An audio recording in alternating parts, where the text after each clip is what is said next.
adventurous fox. پرانے زمانے کی بات ہے، سرسبز پہاڑوں کے درمیان ایک چھوٹا سا خوبصورت گاؤں تھا۔ گاؤں میں عقل مند اور خوبصورت لومڑی رہتی تھی۔ لومڑی کا نام اسپارکی تھا۔ اسپارکی ایک مختلف لومڑی تھی۔ یہ ایک سنہری لومڑی تھی جو رات کو ستاروں کی طرح چمکتی تھی۔ وہ ہمیشہ حیرت انگیز نئے سفر کی تلاش میں رہتی تھی۔ ایک دن جب اسپارکی گاؤں میں گھوم رہی تھی، اس نے جادوئی جگہوں کے بارے میں افواہیں سنی جسے طلسمی وادی کہا جاتا ہے۔ گاؤں میں یہ بات مشہور تھی، اس جگہ پر کی جانے والی ہر خواہش پوری ہوتی تھی۔ وہاں پر ہر چیز جادوئی تھی۔ اسپارکی نے اپنے شوق اور تجسس کی وجہ سے اس جادوئی وادی کو ڈھونڈنے کا سفر شروع کیا۔ سفر کے دوران اس کی ملاقات ایک عقل مند پرانے الو سے ہوئی جسے پہیلیاں سلجھانے کا شوق تھا۔ الو کا نام لونا تھا۔ اچانک ان کی ملاقات ایک گلہری سے ہوئی جس کا نام ٹمبل تھا، جو ایکروبیٹکس کا ہنر رکھتی تھی۔ ایک ساتھ انہوں نے گھنے جنگلوں میں سفر شروع کیا، ندیوں سے گزرتے ہوئے اور بادلوں سے اونچے پہاڑوں پر چڑھتے ہوئے۔ جیسے جیسے وہ سفر کرتے گئے ان کے ارد گرد کی چیزیں بدلنے لگیں۔ اسپارکی نے دیکھا کہ وہاں عام سے دکھنے والے درخت اب جادوئی درخت بن چکے ہیں۔ کچھ درختوں پر پتوں کی بجائے کینڈیز اگی ہوئی تھی، جبکہ دوسرے درختوں کی شاخوں پر مختلف رنگوں کے بلبلے تیر رہے تھے۔ جیسے جیسے وہ آگے بڑھتے گئے اس جگہ کی چمک تیز ہوتی گئی۔ یہ اس بات کا اشارہ ہے کہ وہ جادوئی وادی کے قریب پہنچ رہے ہیں۔ آخرکار وہ جادوئی وادی کے سامنے پہنچ گئے۔ وہاں کا منظر بہت خوبصورت تھا۔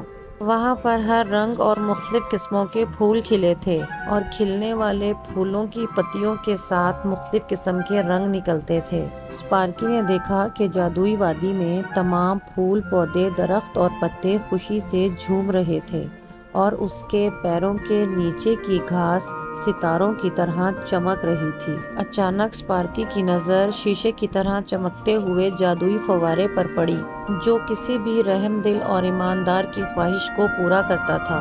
اسپارکی، لونا اور ٹمبل نے اپنی خواہشات کو پورا کرنے کا فیصلہ کیا۔ اسپارکی نے ایسی دنیا کی خواہش کی جہاں پر سب لوگ مل جل کر خوشی سے رہ سکیں۔ لونا نے اپنے علم کو دوسروں کی مدد کرنے کے لیے استعمال کرنے کی خواہش کی اور ٹمبل نے ہر کسی کے لیے کبھی نہ ختم ہونے والی سیر کی خواہش کی۔ جیسے ہی ان تینوں کی خواہشات جادوئی وادی میں گونجنے لگیں، جادوئی فوارے سے ایک چمکدار روشنی نکلی جس کا مطلب تھا کہ ان کی خواہشات پوری ہو رہی ہیں۔